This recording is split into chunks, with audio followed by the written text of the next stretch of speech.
tudo que foi trazido aos autos, o achado da minuta de decreto, as lives pretéritas e futuras, os depoimentos sobre o contexto dessas lives, a entrevista do programa Pingos nos Is, são, ao meu ver, marginais para análise dos fatos que são objeto dessa AIGE desde o início, desde a exordial. Os graves desafios à ordem democrática que tiveram lugar antes e depois do pleito presidencial de 22, embora execráveis, não são necessários para analisar a existência ou não do abuso de poder político e desvio de finalidade consubstanciado no evento havido em 18/7 de 2022, no Palácio do Alvorada e protagonizado pelo Presidente da República. E tampouco serão úteis a mim para caracterizar a gravidade ou não destes fatos. Tais fatos, reitero, são graves e muito relevantes para as investigações no curso dos inquéritos criminais e dos processos que têm por objeto investigar crimes contra o Estado de Direito e delitos associados. Para a presente AIGE, contudo, tenho que são periféricos, prescindíveis, até irrelevantes para fundamentar a decisão. Pois bem, o meu voto é bastante longo, eu vou tentar fazer aqui uma apresentação sintética e, desde logo, talvez traindo meu veso de professor há 30 anos, exponho a estrutura do meu voto. Inicialmente, eu vou analisar os fatos contidos na inicial dentro dos quadrantes do artigo 22 da Lei Complementar 64/90. Começo traçando os contornos doutrinários jurisprudenciais do que vem a ser, para a justiça eleitoral e para o direito brasileiro, abuso e desvio de poder. Questões, conceitos jurídicos centrais para se decidir o que nós estamos a decidir. Na sequência, eu vou analisar os eventos do dia 18/7/22, único objeto no qual eu vou me ater, sobre duas perspectivas: a preparação e realização do ato, as circunstâncias em que o ato se organizou e realizou, e o teor do discurso proferido pelo senhor, então, Presidente da República. Na sequência, eu trago uma abordagem complementar, que é a análise do que ocorreu em 18/7, à luz da jurisprudência recente desta Corte, para analisar se, por esta jurisprudência, apenas por ela, seria ou não caracterizado a infração constante do artigo 22, inciso 14 da Lei Complementar. Feito isso, em respeito à defesa, eu me dedicarei algum tempo para analisar todos os argumentos trazidos pela defesa em alegações finais e na tribuna. Após, enfrentarei a questão central do voto do ministro Raul, que é a aferição da gravidade da conduta. Antes de terminar com a parte dispositiva, eu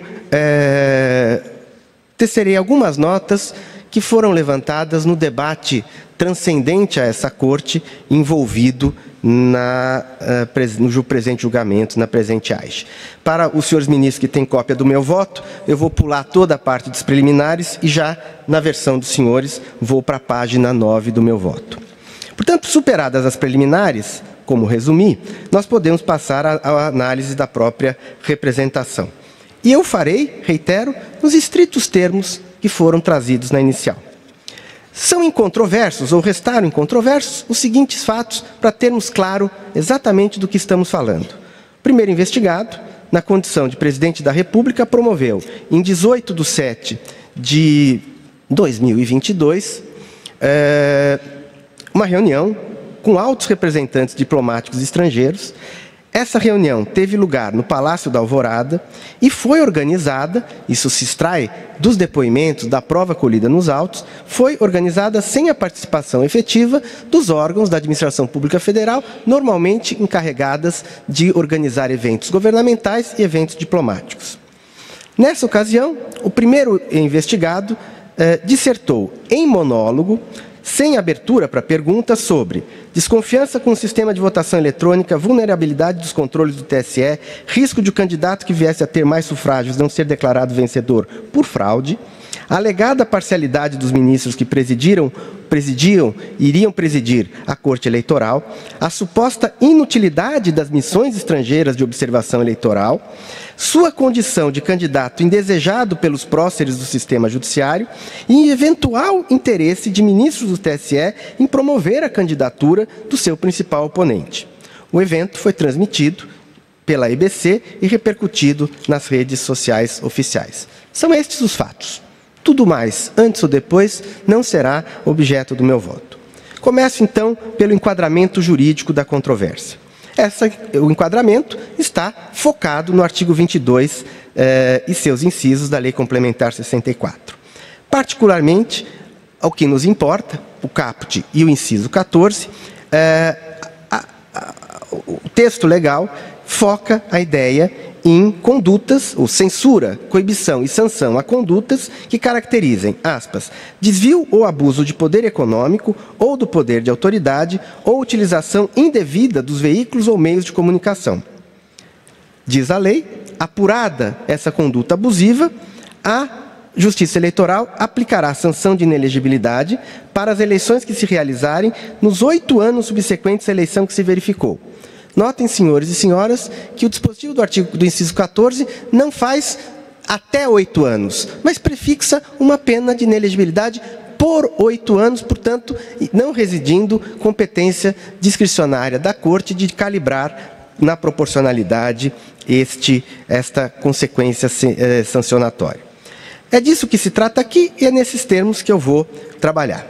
Para enfrentar a hipótese jurídica, a hipótese legal que vamos analisar aqui, o abuso e o desvio de finalidade, eu peço permissão para recorrer à doutrina de direito administrativo, com a qual eu sou mais familiarizado, por trabalhar com ela há 30 anos e por ter a honra de ocupar a cátedra dessa matéria na Faculdade de Direito da Universidade de São Paulo.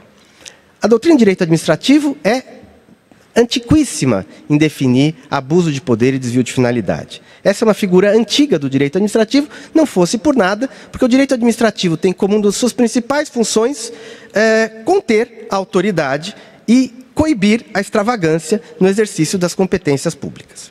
Marçal Justen Filho precisa ao definir que dá-se abuso de poder quando um sujeito se vale da competência de que é titular para, além dos limites necessários, atuando de modo a lesar interesses alheios, sem que lhe corresponda algum benefício para as necessidades coletivas.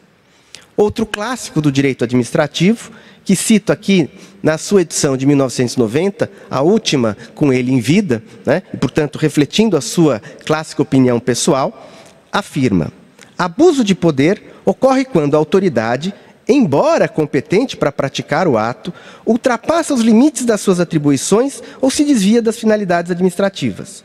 O abuso de poder, como todo ilícito, reveste-se das formas mais diversas. Ora se apresenta ostensivo, com a truculência, às vezes dissimulado como estelionato, e não raro encoberto da aparência ilusória dos atos legais. Portanto, temos que, para existir abuso de poder, é preciso que a autoridade exerça a competência que originalmente lhe era correspondente, ultrapasse ou desvie a finalidade ensejadora dessa competência, ao fazê-lo, lese interesses alheios, públicos ou privados, sem que traga qualquer benefício à coletividade e que, quarto, pode fazê-lo procurando travestir essa conduta em ato regular, independente do investigado ter recebido dezenas de milhões de votos. Defender o contrário seria condicionar a Justiça Eleitoral a só coibir abusos de candidatos pouco votados.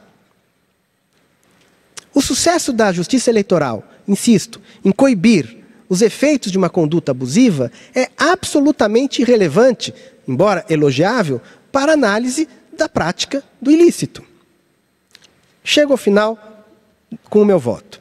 Diante de todo exposto, concluo ter o primeiro investigado agido com responsabilidade direta e pessoal, assumindo os riscos da conduta, por ocasião do evento Reunião com Embaixadores em 18/7/22, em claro abuso do poder político, desvio de finalidade no exercício de suas competências e ainda uso indevido dos meios de comunicação social oficiais em benefício da própria candidatura à reeleição para o cargo de Presidente da República. De outro lado, de toda a instrução processual, concluo não ter restado indicado, muito menos provado, comportamento do segundo investigado, Walter Souza Braga Neto, na prática das condutas típicas acima divisadas, embora pudesse sofrer o influxo de uma sanção de cassação de candidatura ou do diploma, caso tivesse a chapa logrado vencer o pleito. Assim, em relação ao segundo investigado, descabe aplicar qualquer penalidade. Sendo assim, no mérito, julgo a presente AGE nos seguintes termos. Julgo procedente para aplicar a sanção prevista no artigo 22, inciso 14 da Lei Complementar 64/90 e condenar o primeiro investigado, Jair Messias Bolsonaro, pela prática de abuso de poder político e de uso indevido de meios de comunicação nas eleições de 2022 e, por conseguinte, para declarar sua inelegibilidade por 8 anos seguintes ao pleito de 2022.